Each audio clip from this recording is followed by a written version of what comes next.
sitting in a blue seat today, you are sitting in the splash zone.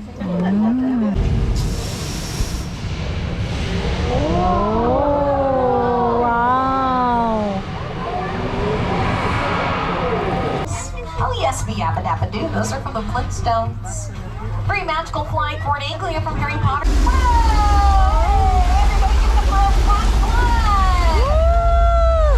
Boeing 747 plane. Oh, fantastic.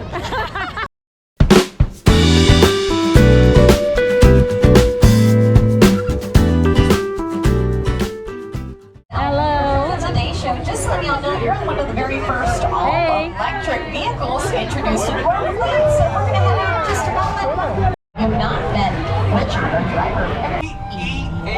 Beautiful. It is a beautiful day, Bruce.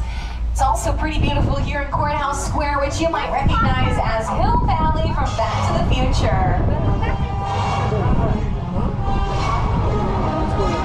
Now that City Hall building is the famous clock tower. It looks a little bit different today because the clock tower became so synonymous with the Back to the Future franchise, especially those columns that were out in front of the clock tower. You can see the clock tower's columns in the background of this picture that's on your screen right now, but they're actually still there. So what they did for the CBS show Ghost Whisperer is they actually just put a brick facade or 3 sides of walls. It's not a full building in front of the actual columns from Back to the Future. So they're still there.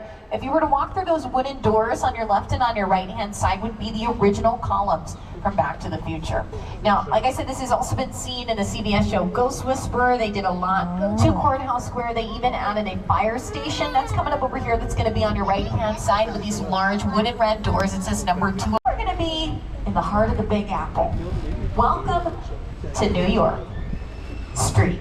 Welcome to New York Street, everybody. Now, I love New York. It's one of my favorite places in the world. But you know what? I'm not from there, but I do have a co-host who's been in New York for a long time. So Jimmy, how about you take this one? Hey everyone, welcome to New York. I got my start right here in New York on Saturday Night Live. This is actually my old neighborhood. Once got mugged over there. An old woman, tough lady. This is my favorite hot dog guy. Hey buddy, how's it going? Remember me? No. Just like old times. Gotta love New York City. Hey, I'm walking here. Hey, it's cool guys. I was just walking there. So it's not exactly New York, but a lot of times when you see New York in the movies, it was shot right here on the Universal Metro sites. If you can make it here, you can make it anywhere. Even if you make it here on the Universal lot. That's right, Jimmy. These streets have been seen as New York in television shows like Brooklyn Nine-Nine. It's also been seen as New York in musical movies like Newsies, starring young Christian Bale, and superhero films like Captain America and the First Avenger.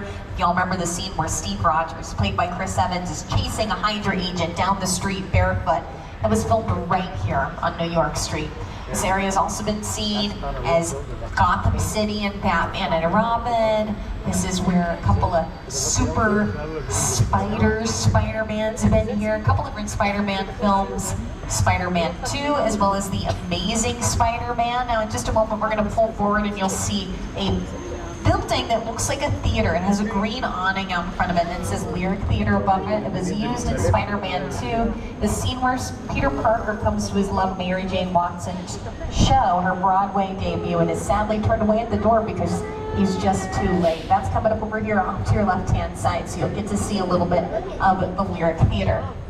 Now this area is also where ninjas hang out, so superheroes and ninjas hang out on the street. This is where they build those obstacle courses for American Ninja Warrior. They do their pre-qualifying obstacle courses right before the finals right here on New York Street. So actually just a couple of weeks ago, y'all are right where those massive obstacle courses were for American Ninja Warrior. They were just filming a few weeks ago right here. Now this area has also been seen a lot in the new Quantum Leap series. So there's the original Quantum Leap series from the 90s, but also now it's been seen a lot, especially in the pilot, the very first episode of Quantum Leap. So check it out. It's on our streaming service Peacock right now, and they're actually in their production for their 2nd season. So if I had a recommendation of a show that currently features all of the sets that we have here at Universal Studios, would highly recommend that you check out Quantum Leap because they pretty much used every single one. You are sitting in a blue seat today. You are sitting in the splash zone. All of the seats are blue. They're all blue. Oh no. Now let's take a look on your screen. You'll see a scene involving that mobile lab we just saw. Oh, look at the guys. Now here is a great reason why you would want to make a vehicle out of plywood and then paint it to look like metal, and so that they can actually film this scene in person, which they did. They had that mobile lab that we just saw dangling off the side of a cliff here at Universal Studios. This was filmed right here. Oh, here's the thing. We don't have too many cliffs, but what we do have are an abundance of parking garages, which is where this was filmed. So the mobile lab is actually dangling off the side of one of our parking garages here at Universal. Now in this scene, and oftentimes those Jurassic World movies, it always seems to be raining, right? Especially when a dinosaur is about to show up. Well, rain is actually an example of something that's called a practical effect. So it can be created on set in the moment. And you know what? It's even better to just show you what it's like to create rain on set. So speaking of which, we're actually right here in our Old Mexico sets, where we're going to show you a weather demonstration. That way you can see how we make a realistic rainstorm on set in the moment. So first things first, so that's actually being created using some strobe lights that are flashing. Then the sound is being created through speakers that are really hidden all throughout Old Mexico.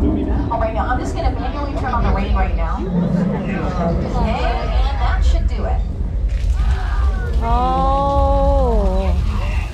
Now, the rain is being created using a highly complicated and just, oh boy, wildly technical system. You might not have heard of it before. How they are making the scene with the rain, guys.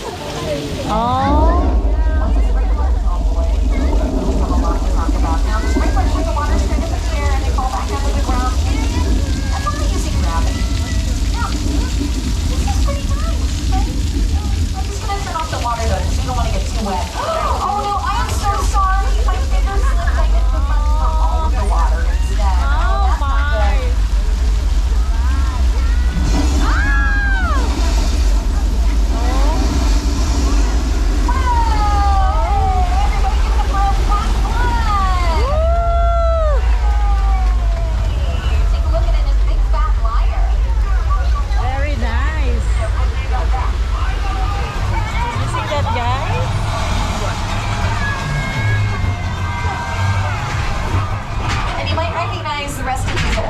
Sets from two notable films, The Three Amigos, starring Chevy Chase, Martin Short, and Steve Martin, and Nacho Libre, starring Jack Black.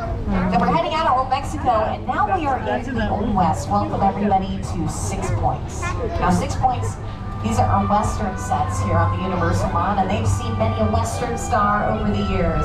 Yeah. From John Wayne to Jimmy Stewart to Clint Eastwood, even Leonardo DiCaprio and Brad Pitt. Yeah, I maraming know, maybe not the maraming Western stars setting. that immediately had a mind, but they were here filming Tarantino's film Once Upon a Time in Hollywood. And 6 Points is actually a great example of the two different kinds of sets that we have here on the lot. We have facades and practical sets. Now a facade is basically just a fancy French word that means false front. So behind many of these doors, you'd walk into something that likely looks a lot like this on your screen. So it's just a shell only meant to be filmed from the outside. Now we also have practical sets. That means that you can film fully inside and outside of those buildings. One of those is actually right here on 6 Points. It's a saloon that was featured in Quentin Tarantino's film. And this is what it looks like on your screen if you were to walk in to the saloon right here on the lot. Now, this is actually before they bring in any set dressing, so it's a little bare bones right now, but give you an idea of what these practical sets look like here on the lot. Now folks, just to let you know, we are at the halfway point of our tour, so if you have an emergency or drop something off the side of the tram, let me know by going ahead and pulling the red cord above your head. I'll be back to assist you, but please remain seated. As we turn the corner, off to your left-hand side is going to be a large body of water called Park Lake, and across from Park Lake are some more sound stages. Now those sound stages, that's where we're currently filming the latest season of The Voice. And speaking of which, we've got one of the returning coaches this year, Miss Kelly Clarkson. Hey, what's up, Studio Tour? I'm Kelly Clarkson from The Voice, and we shoot our show right here in Stage 31, one of the newest stages on the lot, actually. These state-of-the-art sound stages allow us to bring our show to life, from the blinds to the lives and everything in between. That's right. Starting tomorrow, they're actually going to be filming some more live competitions featuring our new two coaches. coaches, we got Niall Horan and Chance the Rapper joining Blake Shelton and Kelly Clarkson as coaches on The Voice. Now, that big body of water that we just saw, Park Lake, is also a little bit of a celebrity within itself. It's been seen in episodes of The Good Place, Desperate Housewives, and even as the Black Lagoon in The Creature from the Black Lagoon. Now that is the Gill Man. He's just one example of a Universal monster that really put Universal Studios on the map. From about the 1920s to the 1950s, Universal was really known for their monster movie era, bringing monster movies to life like Frankenstein, The Bride of Frankenstein, Dracula, The Wolfman, The Mummy, and many of those monsters were actually born inside of these historic sets we're entering now called the Little Europe sets. Listen, if monsters scare you, I completely understand you too. So I recommend that we just go to a nice mental place. I call mine the good place. You, Eleanor Shellstrom, are dead.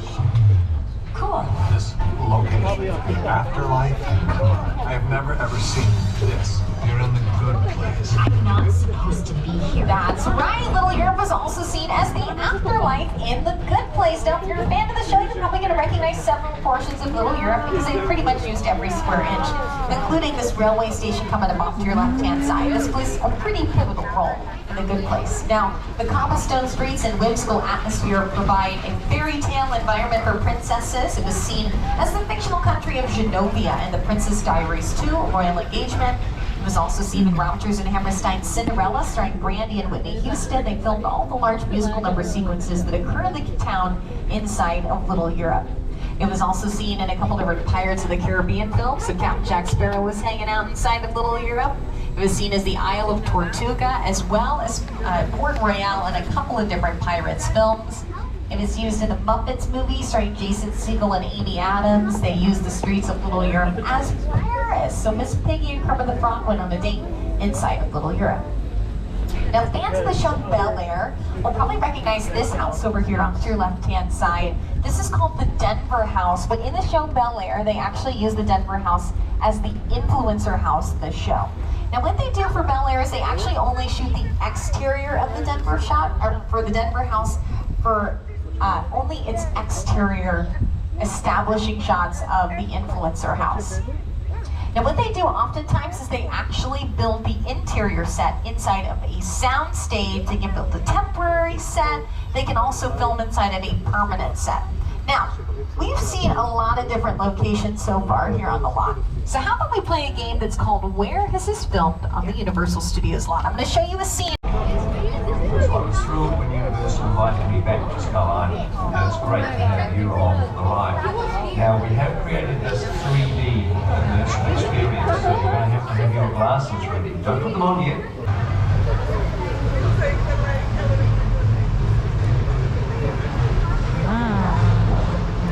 King Kong, guys.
them live and in person. Well, guess what, everybody? Get out those cameras. You're about to see some pretty famous vehicles up close and personal. Off to your left-hand side, so get those cameras ready. We got a lineup starting with the yellow Deuce Coupe from American Graffiti. Oh, wow. The Ferrari from Magnum PI, driven by Tom Selleck. This car from Back to the Future, right next to some more futuristic models from the year 2015. Oh, those are from Back to the Future, too. Do we have Stone Age vehicles? Oh, yes, we yabba dabba do. Those are from the Flintstones. Very magical flying Ford Anglia from Harry Potter, the Chamber of Secrets, the Skyline from Too Fast, Too Furious, some Jurassic vehicles like the Gyrosphere from Jurassic World, the Fry's Electronics vehicle is from Jordan Peele's latest film, Nope, and then next to it, the Crawdaddy boat is from Us, his second film. Some Transformers vehicles at the end over here, including a Bradley fighting vehicle, a tank. That's actually not a real tank at all. No. It's made out of plywood and then painted to look like metal. Oh. That's the part of the tour where you go, oh. Right? Yeah, for sure. We got some people doing it, but we could try it again. That tank is made out of plywood and then painted to look like metal. Oh, I don't want to get Very good. You know what makes me go ooh and oh? That'd be dinosaurs. Who wants to go meet a dinosaur right now? I do. Let's do it. Welcome to Jurassic Park. Thanks, John Hammond. Welcome everybody to Jurassic Park. So everything you're seeing now has been featured on camera in the original Jurassic Park trilogy. Coming up off to your left-hand side is an InGen mobile camouflage lab from the Lost World Jurassic Park. Now here's another thing. That vehicle is also made out of plywood and painted to look like metal. Oh. Now you can tell this one's made out of plywood because if you look in the back near the trunk, it's actually tipping away over time. Now the dinosaurs, of course, are locked away in these cages, and man, geez, they escaped again.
what we just experienced, but honestly it was still really stressful, and I'm sure that it was really stressful for y'all as well. So how about we just take the time to just chill, right? We're gonna have a nice, relaxing, very zen trip to the beach. Doesn't that sound so nice? Yes. Oh yeah, we are going to Amity Island. Probably should have mentioned that, for the movie Jaws, where, you know, they did have the shark, but don't worry, they caught that silly little shark. He's actually hanging up right over there. He's not gonna cause any more problems. Now, I've actually surprised you all today. I booked us on an excursion and group activity for all of us to do. Get ready? It's scuba diving. I am so what is that? Oh no. Oh no. Okay, looks like they caught the wrong shark, everybody, again. So please remain seated. Do not get in the water, whatever you do. Oh no, that's our scuba instructor, George. Everyone yell at him, save his life.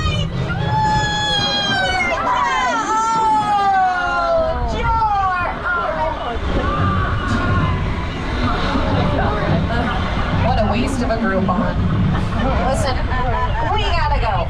We are gonna hide right now behind this dock. Now he is never gonna find us behind these massive barrels of gasoline, okay? He cannot see over them. We did put some bait in that white barrel, thank goodness, everybody.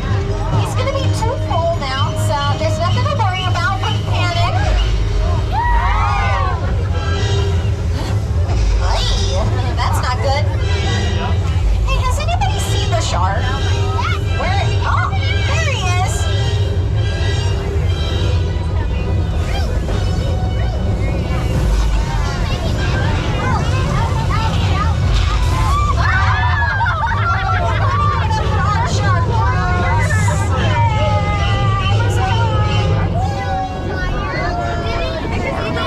Okay, just checking in with the I'm glad that I was to go through, right?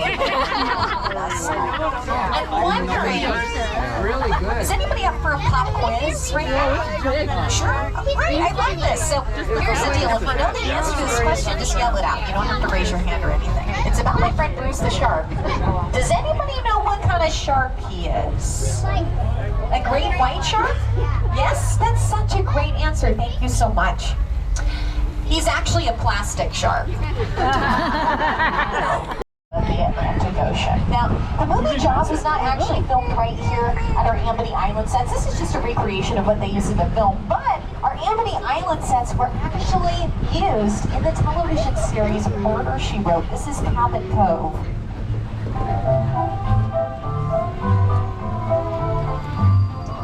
Just a quaint little town, and speaking of towns, we're actually going into where we have a lot of houses and neighborhoods, including this house over here off to your right-hand side. This is the Chicken Ranch, the best little whorehouse in Texas, starring Dolly Parton and Burt Reynolds. Now, the Chicken Ranch is a perfect example of a practical set, so that means it can be used inside or outside because it looks like a house inside of there. Then directly behind it is a yellow building that's a facade only meant to give the illusion that the Chicken Ranch has neighbors. Now, speaking of neighbors, we're actually entering one of the most famous neighborhoods right here on the lot, and that would be Colonial Street, which you might recognize as Wisteria Lane from Desperate Housewives. Now, a lot of famous neighbors live here, including the Munsters house, this lilac building over here off to your left-hand side, and right next to the Munsters is Davy from Never Have I Ever. Now, you might see that we have some mailboxes set up over here and some lampposts that are actually pushed over. That's because Ted, the prequel series, was just in here, and they are going to be filming their reshoots coming up pretty soon, so they're actually just preliminary setting up some set dressing for them to go ahead and come in here. So if you've been here before and you see that we actually have some mailboxes and some greenery set up, well, that's because they're using it for the show Ted, so keep an eye out for that, for those reshoots. Now, this cul-de-sac that we're actually about to go around right now was seen in Desperate Housewives. They actually built this cul-de-sac specifically for Desperate Housewives. Now, for that one particular production, they utilized a lot of Colonial Street. They did a lot to these houses here. They had a house burned down. They had a tornado destroy the houses here. They also had a plane land in the middle of the Colonial Street. And now the reason they could do all of that is because this is not a real neighborhood, so they don't have to worry about destroying someone's actual house. They can do whatever they want to these houses here because all of them are shells, only meant to be filmed from the outside. In fact, this house over here off to your right-hand side with the red door, this actually has a tree growing through the center of it. Now, these houses are also seen in a lot of different commercials. It's been seen in movies like The Burbs starring Tom Hanks and Carrie Fisher. Take a look on your screen. Vehicles including a very famous character that's also a vehicle.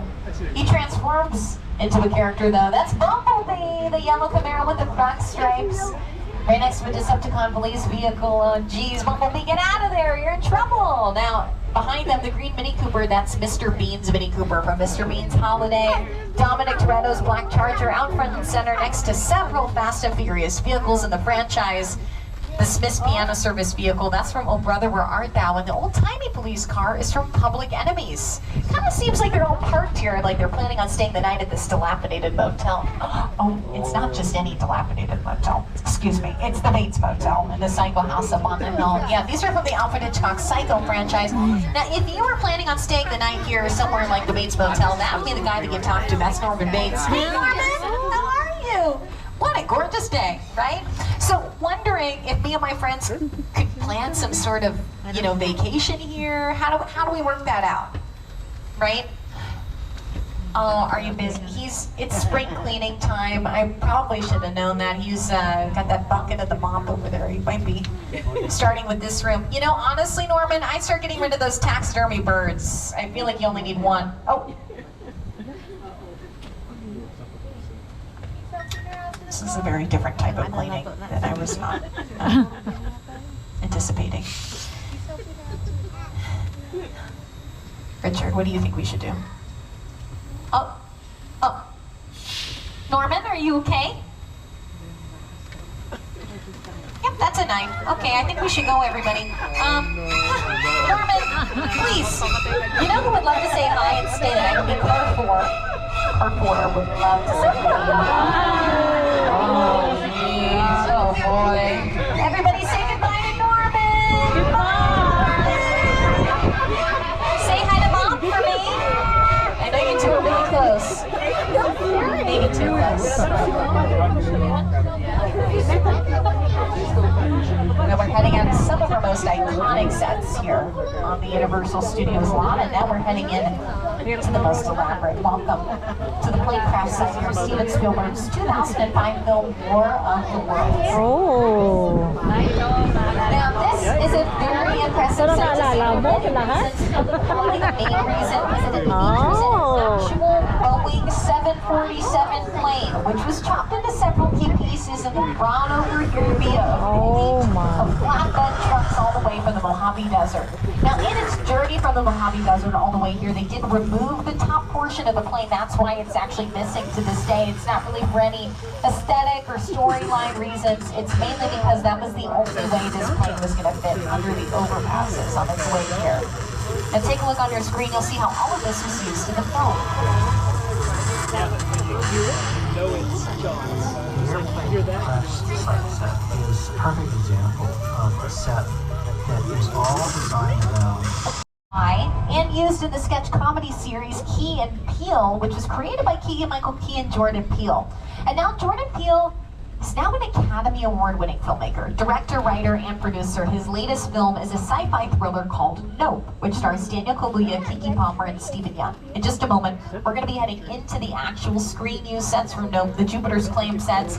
And here to get us a little excited about heading into Jupiter's Claim is one of the cast members, Miss Keke Palmer. Hey, Keke. What's up, Studio Tour? I'm Keke Palmer from Is the director, writer, and producer himself, Jordan Peele. Magic only happens when a team of collaborators, often in the hundreds, work together to take an impossible notion and bring it to life. This is Jupiter's Claim, a nostalgic, small-time Southern California amusement park owned by former child star Ricky and Jude Park.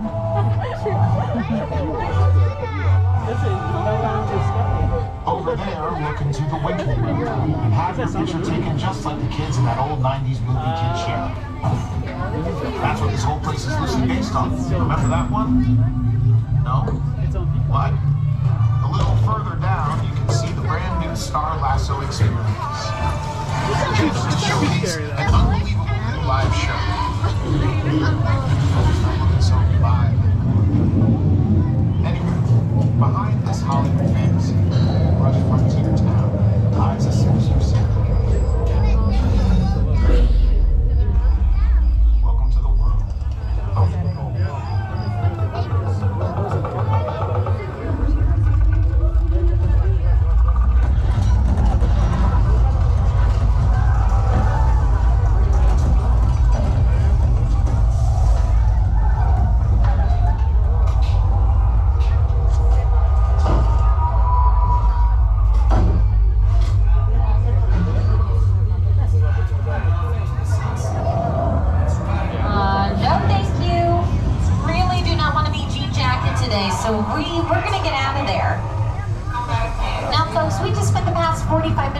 we're getting a behind the scenes look at how movies and television shows are made. One thing that we really haven't talked about yet would be actors, right? And they are such an important part of the filmmaking process because honestly, if it weren't for them, we wouldn't have anybody to watch on screen. Well, now I think is the time.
I like the water.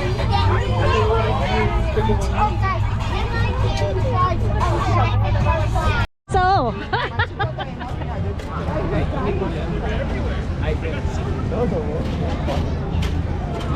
okay. So, how do you find it?